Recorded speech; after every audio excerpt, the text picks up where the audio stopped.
Hi, can you hear me? Oh, okay. Okay, I'm going to read 3 poems from a sequence called Red Memories. I already read a few weeks ago 3 of these poems, I don't know if you remember. These are my memories about the life we lived in Romania during the communism. The country was ruled by one single party, communist party, and I'm referring to it as the party in my poems. And this party was trying to build a new society, and it was called the multilateral developed society, socialist society. So this is a bit of background about what I'm going to read.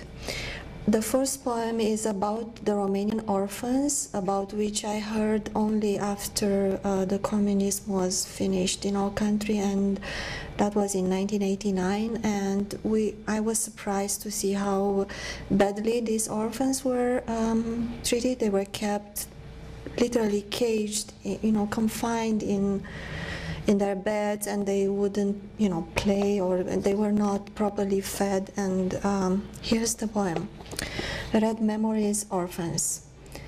The multilateral developed society was an eugenic enclave, rolling on wheels. The party took care of everything. No one would mention abortions, no one could see the handicapped. For some of us, it was a challenge to be awarded a mother from the collective, to learn that nothing could harm. Our mothers declared in ER that they did nothing to abort us. It was a fierce race to be born alive, and even harder to keep alive, crippled and abandoned. We swayed and chanted all day, banging our heads into the walls, swelled with swill. But our mothers did not seem to hear us. Maybe they were crippled, just like us, banging their heads into the walls of the Red Orphanage until nothing was left sensible in their brains too.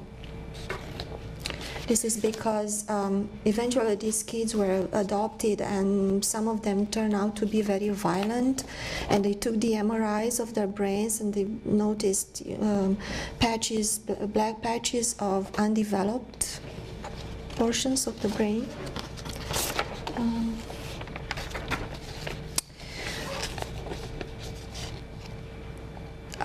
Before the revolution started, I could see written on small papers or graffiti on the walls, and it was saying, "Fear not, Ceausescu will crumble." So here's my poem called Red Memories, Revolution. You are in a passageway, not too dark, not too bright. Close your eyes and turn around several times until you forget where east and west are. Then open the eyes and read the graffiti. It says, everything that is utopian will crumble. To the left lies a multilateral developed country where people are equal and free. They do not worry about job security. They have a guaranteed roof above their heads. Exactly one roof, no more. Everything belongs to everybody. There are no banks, no taxes, no gods. You owe everything to the society, and to break free of debts, you have to work, and work is a golden bracelet. To your right is a country full of opportunities. People are equal in God's eyes. People are free to do whatever they want, as long as they pay income taxes. People can settle wherever they please and own as many properties as they can afford, as long as they pay property taxes. All you owe is to the banks, and to pay off your debts, you have to work, and work will set you free. So, there is light at both ends of the tunnel, where you found yourself surrounded by policemen. Behind policemen, a row of soldiers. Behind soldiers, a row of agents. Behind agents, tanks. You look down into your children's eyes, gazing at the stars above, and you ponder duty against convictions and fear, and wonder if the only way out is to raise your children from the dead. Okay, the last piece is about the language that was used in mass media, and it was a very